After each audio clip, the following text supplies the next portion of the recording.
there is a phrase on page 1, actually, in which the conference says that it is the responsibility of the ACC to promote financial competitiveness and maintain it for all parties involved. Well, as we've discussed before, when Rutgers is making $80 million a year and Florida State's making $40 million, you're not competitive. And there's not a lot that the SEC can do to change that, quite frankly, or the ACC rather can do to change it. Because if you're ESPN, why would you renegotiate this deal? You're getting this conference at a sweetheart rate. You're getting it at 50 cents on the dollar. So to your point, Mark, to your question a few minutes ago, yes, that will be the ACC's defense in the litigation is, hey, y'all signed it and you all knew it was through 2036. That's on you.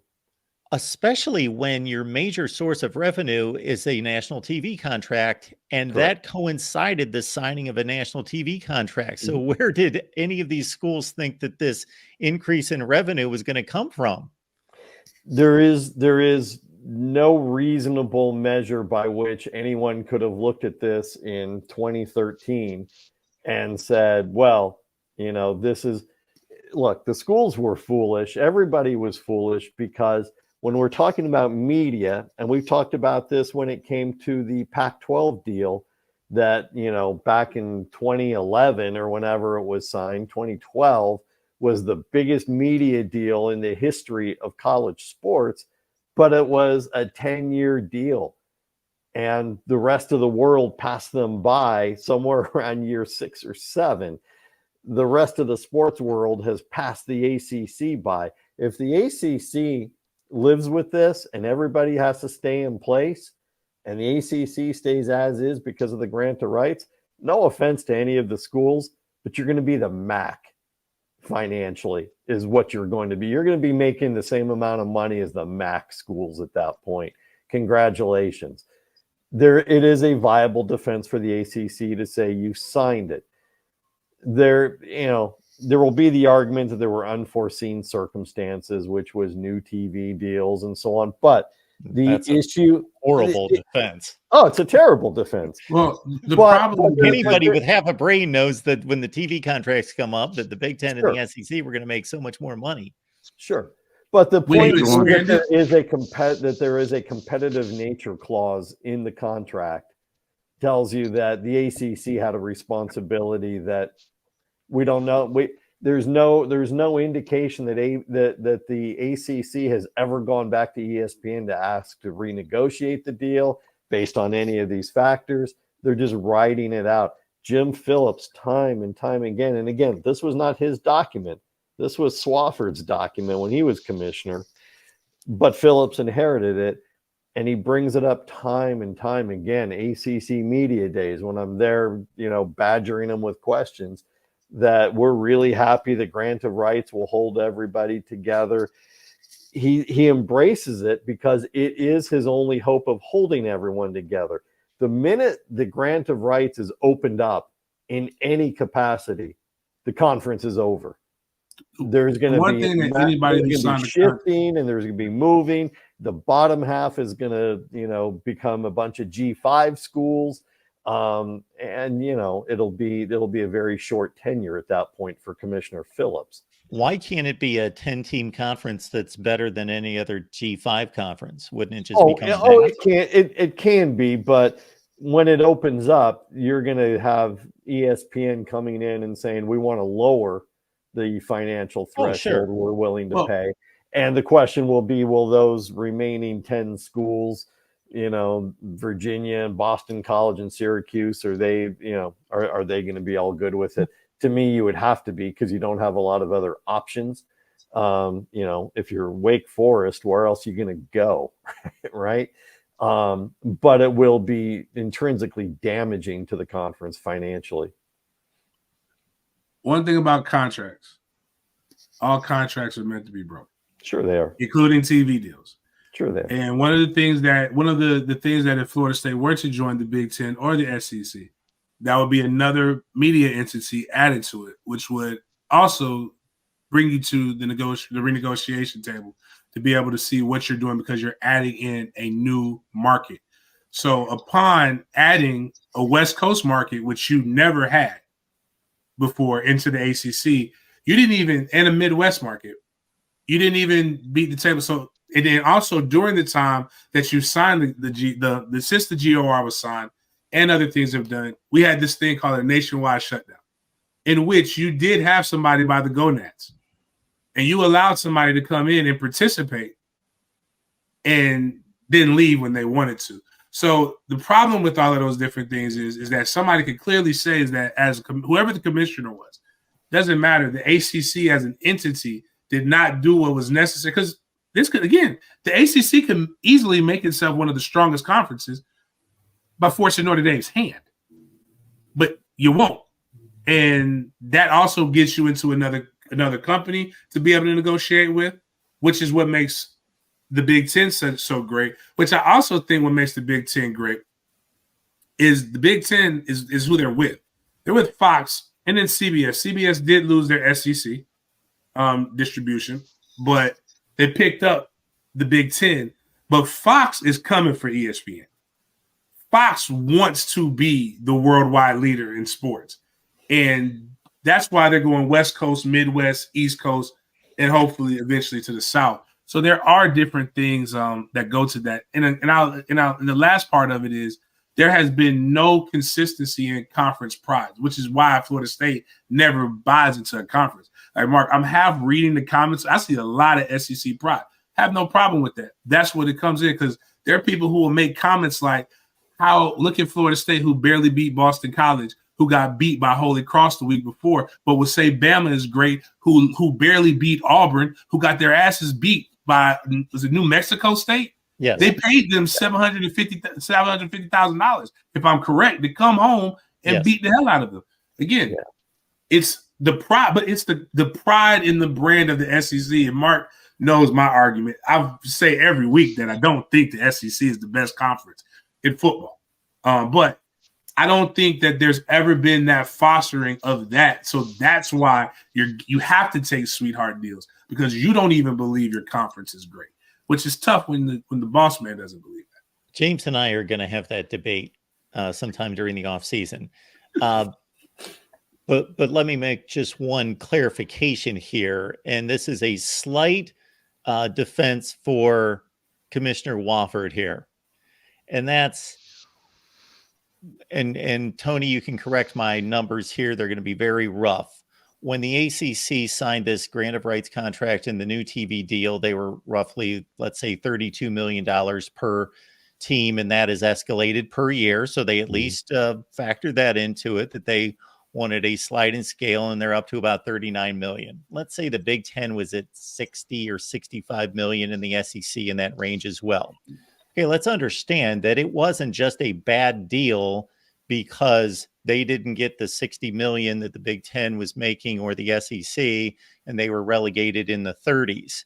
So while it was a bad deal, the ACC was never worth what the SEC or the Big Ten is in football. So they could have never negotiated fairly a deal that was anywhere close to those numbers anyway. No, in theory, but they don't have the television numbers that are anywhere close to those two conferences. But you have the markets. You have Boston. You have the Boston market. You have the Charlotte market. You've got Florida. You've got New York with Syracuse. You have some of the largest television markets. Like the Raiders works games. Right. I hear you. What would it have been in 2016 if they'd have signed a 4-year deal? What could they have signed in 2016 when you admit ACC was the best conference in the damn country? That's the Alabama, Mark, being the best conference versus having the most popular conference. Those are two completely different things. With the ACC is not, but the reality when you're signing these TV deals, nobody. Oh my goodness, I need that Tuscaloosa, Alabama market. That's not like they're signed the commercials. The commercials go for who's going to be in those areas. It's about the potential for the eyes to be able to see it. In the case of that, Florida State, hell, if that's the case, Tallahassee is actually one of the smaller markets in all of television, but it's one of the bigger brands. But when we go play Boston College, that's why that's why you want that Boston market. So when Tallahassee comes there, people are going to watch it and more eyes will be able to see it. That's even what they do at the NFL. That's why they argue against small market teams. Why do you think they keep putting the team in LA even though it keeps failing? Because it's a large market and they can get a bigger chunk of change, which is one of my arguments why I cover the NFL. I love college. But every year I cover the NFL fans who say that's why this is a better product than college have a better leg to stand on each year. The NFL as a collective is when it was at 8 billion, it would have been the 15th largest gross domestic product of any country. It's because they stick together and they're in large television markets. Absolutely. There's two easy reasons why the NFL is better than college football. Number one, the football is obviously tons better. That's not debatable. They're all pros. So the product on the field's better. And number two, yes, they're all working together. These conferences work separately. They work against each other. So that's what I meant. Like the ACC doesn't work together. The SEC works closer to an NFL franchise than anybody else. But I'm saying the ACC, which is why, in my opinion, the Big Ten is expanding in the manner in which it is. They can command more money in the long run because you'll have the LA market. You'll have a Seattle market, which is pretty big. You'll have the Chicago market. You'll have every major market in television on top of having pretty good football. So when that next deal gets struck, it will be a landmark deal that will exponentially trump the SEC because they can command it. And the ACC had that. We just don't have the guys like at all negotiated. And what's crazy is the ACC started as one of the innovators in all of this. And I was playing under it. In 2004, when they went to go shift to go get Virginia Tech and Miami and expand, is when they actually started talking about the super conference. I remember the ESPN article I read in my sports management class. The ACC went from being proactive to being complacent. And that's why we're in this situation we're in. They were straight up lazy. And you did a good deal at once, but the difference between the SEC and the Big Ten, they don't settle on one deal. The minute that they sign one, every year and a half, we're hearing about the next SEC deal. We're hearing about the next Big Ten deal, and we don't hear that with the ACC. We hear about the GOR, which they basically signed their own death warrant. Let me throw something in there because this could wind up, and I don't want this to go in 20 different directions, which I realize I could take it there. But part of the challenge is as we bring up, well, the NFL does it this way. Why don't the conferences do it? The NFL is one voice. The NFL has its management and is one voice in negotiating the TV contracts. You've got 4 conferences, and then, smaller conferences, but the 4 major conferences with their own issues, their own purposes, their own ulterior motives, and the commissioners who are, frankly, of different abilities and different background negotiating those. So it's a hard apples to apples comparison. No disrespect to Commissioner Phillips, but Greg Sankey is going to out negotiate him, 10 times out of 10. It just is that way, whether we like it or not. And I don't, but whether we like it or not, Greg Sankey is the primary power broker in college sports right now, in terms of on the school side, the conference side of things.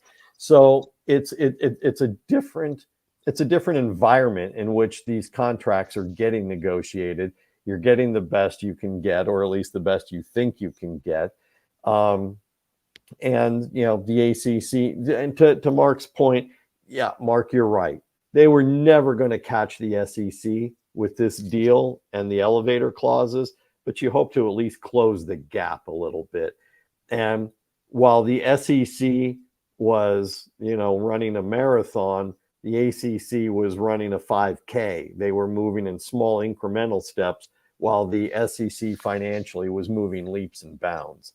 So look, I think when you talk about the Big Ten, and, James and I went over this, what feels like, 2 or 3 shows ago now, that the easiest environment would have been for Florida State to transition to the SEC because of that ESPN contract bridge, and ESPN could have smoothed the transformation. But now we're accusing ESPN of being in cahoots with the football playoff committee and making sure the SEC team gets in there. So that's not going to go anywhere really. So you got to hope for the Big Ten. The upside to the Big Ten is this. Well, there are a couple of them. Their new TV contract brilliantly has escalator clauses for the addition of teams and different percentages based on who those teams are. Look, it was only 9 months ago, that once they added UCLA and USC, the conference was like, okay, we're done. We're not adding anyone else. We're good. But then what happened? 2-3 months later, after saying that, they had Oregon and Washington because Fox and the conference built in elevator clauses. So it was easy to get a yes from their membership within the Big Ten, because it wasn't going to cut into their piece of the pie. It was going to grow the pie for everybody. That's why the Big Ten doesn't care where they pull schools from. Got them from the West Coast, got them from the we got Rutgers out in New Jersey, we got Maryland. You know, the only thing they don't have right now are teams in the South. They can add that easily through this. The SEC wears it as a badge of honor that all their states connect on the map. Literally, the borders connect. So here's our footprint, and it's geographically logical. The Big Ten is don't care. We're down to 2 power conferences. We're gonna play big ball and force the SEC's hand. And so that is what Florida State has working for it with a potential move to the Big Ten. There are escalator clauses in the TV contract, and the fact that the Big Ten is not hung up on geographics. I just want to make one point real quick, because you guys brought up great arguments, and you're right about the ACC and John Swofford and that deal they made back then. But I just want to make it clear, everybody that followed Florida State and the ACC back then, it was a controversial thing when it happened. Mm-hmm. Everybody knew. If you followed anybody that was covering Florida State or any of these big ACC, we all knew it was going to be, done in a couple of years. And even at that time, it was like $7 or $8 million behind. And there was a lot of things tied up in that thing with Raycom and that whole Tobacco Road thing in ACC. So it was just, you're right. That deal, that was it. Signing that 20-year deal, that was the nail in the coffin. And in my opinion, Jim Phillips is just a lame duck. They brought in kind of like Baylor brought in Jim Grove to kind of settle things in until they could move on to the next stage of their, kind of program. So that's how I see it. But I agree with what you're saying, but it's like, that's kind of what me and James are saying. It's like, it's just total incompetence. And that language is in the green right. So we hope that can get us where we want to go. Go Blue 982. Appreciate the contribution. Late to the party. So if you mentioned it, sorry. The 12-team playoff, I believe he's talking about here, will still favor the SEC. Slots 5 through 8 will be SEC. So they get all the home games. Big 10 and Big 12 need to start their own thing. Big 10? Big 12 need to start their own thing without SEC and ESPN. So Go Blue, appreciate the contribution. A few things wrong with your comment there. Number one, the Big Ten has no affiliation currently with ESPN, ABC, Disney. That ended since they first started broadcasting college football games back in 1966. So for the first time ever, the Big Ten not associated with them anyway. And the Big Ten actually is going to be making more money, already is making more money than the SEC. So I don't know why you're clumping the Big Ten in with the Big 12. It's more like the SEC and the Big Ten. As James mentioned, if you look at the 12 teams that are currently ranked, let's say 1 through 11, tack on the group of 5 and project that forward to 2024. And it's not like it's going to happen like this every year, but it's going to be damn close, is that the SEC and the Big Ten are going to dominate this playoff, depending on how the committee perceives these teams. And I don't expect them to perceive them much differently than they already do. Plus, you add Texas, Oklahoma to the SEC, and you add Washington, Oregon, USC, and UCLA to the Big Ten. Yikes. It's going to be a 2-conference dominated playoff, although all the conferences are guaranteed a spot. Right. I think with that, if that person's argument was this, the college football playoff, the games are on ESPN. Oh, okay. So I now, don't think that's going to change. I don't know where we stand on that, yeah. I but think they're saying a whole new playoff is what Yeah. they're So, saying. but hang on though. The playoff games are split when it goes to the 12 teams. yeah, The playoff games are split between Fox and ESPN. ESPN will no longer have a monopoly on all of the college football playoffs. For that sure.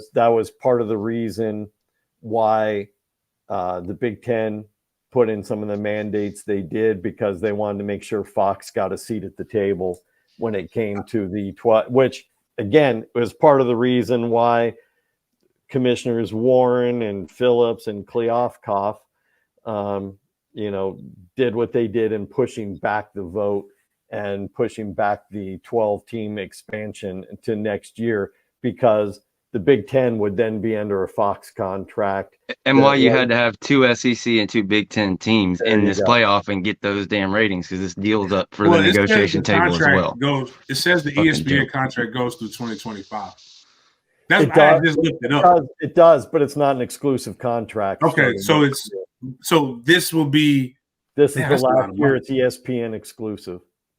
But even with that, I think is the next step is this. It's again, there is literally what we tried to accomplish with the BCS and what we said we wanted to accomplish with the playoff.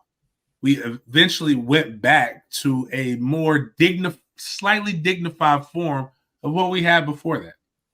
It is an invitational, but before the playoff, the champion was picked based upon people's criteria and what they felt. It was not one on the football field. And right now, if this is just a jazzy up way of saying these are the 4 teams that we feel is not on the football, which is again why the NFL is better, because you play the game. Doesn't matter who's the quarterback. It doesn't matter what happens. The best team, like you're still going to be the conference champion. If you're the best team in the AFC, they don't move you to a wild card because you lost your quarterback. You play the games.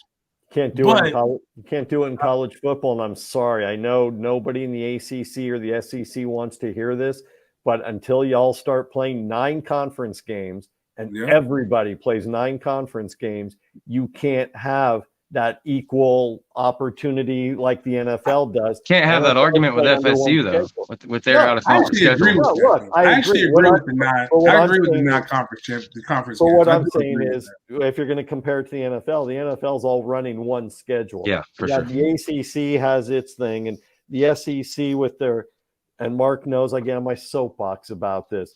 They should play 9. You're playing some directional school in week 11 of the season, Charleston Southern Academy, stop doing that. I want to push back on that a little bit. Go ahead. We do have divisions. We have 5 of them. Well, yeah. We have, they play different and historically, if you win your division and you're one of the better teams, you're in. Just like right now, all the Jaguars have to do is win the AFC South, be the best team in the AFC South, and they get an opportunity to play for the Lombardi Trophy. As bad as they can be, if they're better than the teams in the AFC South, they get an opportunity, a fair opportunity. Well, what we were saying a second ago, James, I completely agree with you in that Florida State, this situation is the most egregious of the we just select whoever we want. Yeah. But I can go through every year and I can make a case for a team or two to say their resumes just as good as a team that got selected. There's objective criteria that they choose to use in different situations concerning different situations and different teams and scenarios. This is just the most egregious. Nothing's really changed. Right. And it's going to be objective criteria as long as there is no formula that each conference plays under. When the Big Ten is playing 9 conference games and 3 out of conference games, and the SEC is throwing in a 4th out of conference game in the middle of November when everyone else is fighting for their conference championship, and all of these things happen, there is no one formula that fits until you get one system. So if I could just extend on that scheduling thought, and then I'll cut James loose here. If you're going to go in that direction, and I've made proposals all over the place, videos are all over the place, if you're going to even out the number of conference games, which I completely agree with, you also have to address non-conference scheduling, because there's a complete disparity in the approach that Florida State takes in saying, we got this rival Florida. They could be no good one year, but they could be one of the 10 best teams in the country a lot of the time. So we already play that difficult game. Then we're going to go out and schedule another game, whether that's LSU or somebody else. And then Baylor has not played an out-of-conference game against a ranked team since 1997, because they choose to play Rice and Lamar and Sam Houston State and whoever. So that's completely screwed up too. There needs to be a formula to address non-conference scheduling as well. Preach it, brother Mark. I agree, man. I just could not say any better for my case against the SEC than what you just did, Mark. Yeah, like exactly. My point with it is that when they schedule pretty tough, but go ahead. It depends on the team. Like I'm saying, not in comparison to the top guys right now. Like I can't.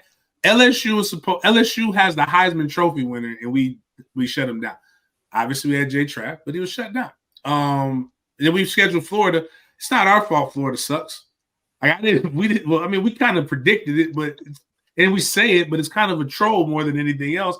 I was praying they'd be better, but I say this: if it's worked until the situation presented itself for it to show how perfect it is. And then when we had the opportunity, what we did was we chose to go with what we've consistently known. What we know is the SEC team to be in there. Be honest with you, it'd be just as much bitching and moaning if Alabama, which would have been a better argument, would have been left out and Texas would have been in. Or if Texas would have been left out and Bama would have been put in. Because those are the guys because the only reason Florida State's bumped out, and this is what I wish they would just say. We had to put Bama in because they beat Georgia, but we couldn't put Bama in if we don't put Texas in, who beat them by 10 points at home. Right. All you got to do is tell the truth. Just tell the truth, and then people will be like, you know what? I don't like it. I don't agree with it. It sucks, but at least you didn't make me feel like I'm going crazy. And just say, if Georgia had not lost, Florida State would be in. That would be perfect. We have to have it. We've had an SEC school damn near every year. We've had the BCS in the playoff. We can't not have it this year with it being one of the more competitive conferences. I'm not even going to hold you with that. But we could not justify putting the SEC school in and not putting the school that, because head-to-head has to mean for something. It has to stand for something, right? Like when the games are played, you have to be able to I just don't see why the ACC doesn't get credit for all their titles. I don't get it. Like, if you're gonna say they're second to the SEC, that's fine. But they're treated like they're the fifth, like they treat they're a group of 5 team, and it's like you got 3 of the last 10. It's just infuriating. It is what it is. It's like they got the SEC team in there. It's what they're gonna do no matter what. I would hope that the committee isn't taking anybody's titles into consideration because those are separate football seasons. I would hope that they're just evaluating this football season based on this football season. Well, that's what I would. Unfortunately, they're not. I mean, but you're right. I hope that Texas wins. I hope Texas wins, or even Bama wins. And somehow, again, I'm not gonna normally when I'm confident, I'll bet, but I don't have the confidence to bet to bet this because I don't know who's playing in this game. That's the problem. I hope that somehow Florida State ekes out a win against Miami. I mean, in Miami against Georgia, and I hope for more anarchy. I hope the AP, even if the AP or the coaches poll don't give it to them, I hope there is a significant amount of number 1 votes that go in the direction that Florida State's undefeated. So that we'll be talking about this mess the rest of the summer. and more people will be just to keep fanning the flames, and then to have people say that this is why you play the games on the football field James, and not in the boardroom. I don't know if you hold us here at the Voice of College Football, and me in particular, in this high of regard, but we review all the national championships, and I will tell you right now that if Florida State's undefeated, and regardless if anybody else is undefeated, they will have earned a Voice of College Football national championship.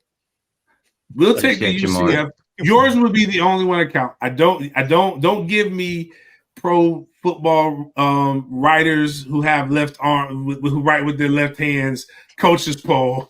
Like, don't give me that. Oh, my bad. I did not mean. I am not trying I'm to left-handed too, buddy. I'm left-handed too.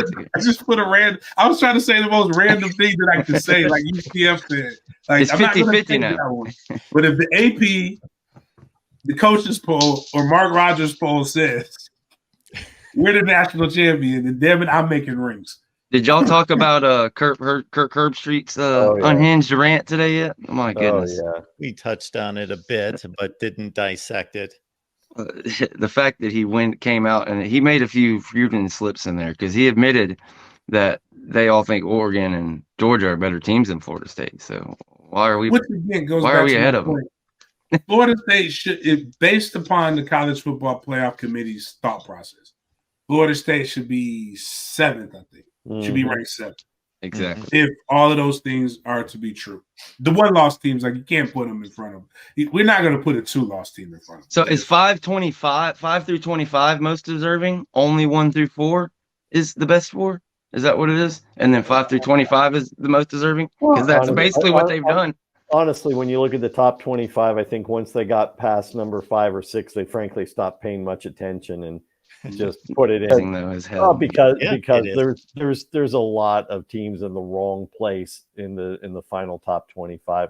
It feels like they stopped paying significant attention at that point, But I mean, Oregon, look, Oregon's really good. They lost 2 games this year by a grand total of 6 points. They're going to get whacked in their bowl game because here's your irrational stat of the day, Mark. The Pac-12 runner-up, the team that has lost the conference championship game, is 0-11 in bowl games after losing the conference championship game. You need to write that one down. Who are they playing? I don't even remember. Liberty. They're playing Liberty. There you go. That's really going to put that to the test. That's a trap game. With Bo Nix playing in the game. Yeah, Bo Nix is playing. Yes, he's going to play. Liberty's undefeated, right? They are. But they haven't played anybody. Against the worst schedule in college football. Yeah. They do. It's not their fault, but I always just say this too. They do. I am going to agree with that. If it is so difficult to win a football game in college football, let alone 13 in a row. Like, it's why so few teams have ever done it. It's just that's the other side. I'm like, if it was so easy to go undefeated, the teams that we're arguing about would have done it. Like, Oklahoma beat Texas, which I don't think Texas. I think Oklahoma's better than Texas, and but it's just crazy because any given time, especially in rivalry games, those things can happen. Alabama is won 12 games, skirted through a lot of games. Excuse me, they're 12-1. Yeah, 12-1. They skirted through some. South Florida, though the elements were against them. South Florida held them, gave them a pretty tough go. I don't think that South Florida is a better team than Alabama. It's just the beauty of sport, and this is why you play it. Because even North Alabama, right? We talked about that game and how it was a struggle in the first quarter. But if you actually watch the game, it was some wild stuff that just doesn't make football sense. And kudos to their coach for having the balls to do that. Like 4th and forever, you fake a punt on your own 20 inside of your own 30. Like, right. Nobody's game planning for that. But kudos to him for doing that. Like, that was ballsy. You have nothing to lose. I give him that. I tell people when I played my senior year, we beat Miami after Labor Day. We played Citadel. I believe the game, it was 13-10 going into halftime against Citadel. We won 60-something to 10. Like we know the game is going to eventually correct itself, but it's why you have to play it. Like, you don't get to say, oh, well, that's just Citadel. Well, Citadel was kicking our ass for a second there until we woke up and decided that we wanted to beat. That's how you lose. That's how Florida State loses to Jacksonville State. That's how Miami in 1979 loses to FAMU at Doak Campbell Stadium 2 weeks after they lost to Florida State in Doak Campbell Stadium. They're the only team to lose twice in Doak Campbell Stadium in the same year. It's why Florida loses to Georgia Southern without Georgia Southern competing a pass. Like it's why App State beats Michigan.